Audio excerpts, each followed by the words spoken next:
Praskawan Betinonyo dengan mengancam menyebar foto asusila korban. Warga Sematang Borang ditangkap di Treskrimsus Polda Sumsel.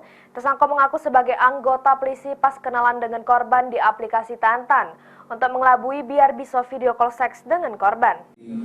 Subdit 5 Siber, Direktorat Reserse. Inilah SA, warga Sematang Borang yang ditangkap Subdit Cyber di Treskrimsus Polda Sumsel. Sesudah dilapor ke korbannya yang merupakan mahasiswa yang ngaku diperas oleh tersangka dengan ngancam nyebar ke foto asusila korban.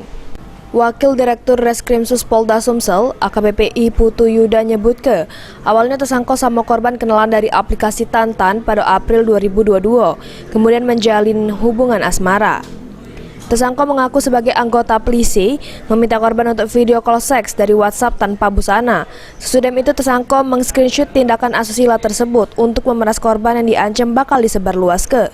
Korban yang ketakutan pun mentransfer sejumlah duit pada tersangka. Aksi kejahatan ini sudah dilakukan tersangka pada 5 korbannya dengan modus yang sama, namun keempat korban lainnya belum buat laporan polisi.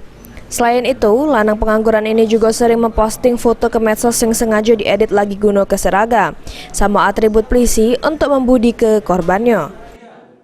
Petugas di Sulawesi Selatan ini diambil fotonya, kemudian identitasnya diambil, seolah-olah korban, seolah-olah pelaku ini adalah anggota Polri, anggota polisi.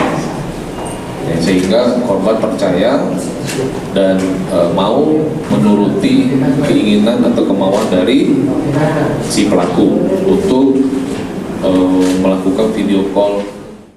Akibat perbuatannya, tersangka dikenakan pasal 27 ayat 1 junto pasal 45 ayat 1 tentang ITE sama pasal 4 ayat 1 junto pasal 29 Undang-Undang Nomor 44 Tahun 2008 tentang pornografi. Tersangka pun terancam hukuman penjara 6 tahun atau denda 1 miliar rupiah. Mulyadi, PAL TV.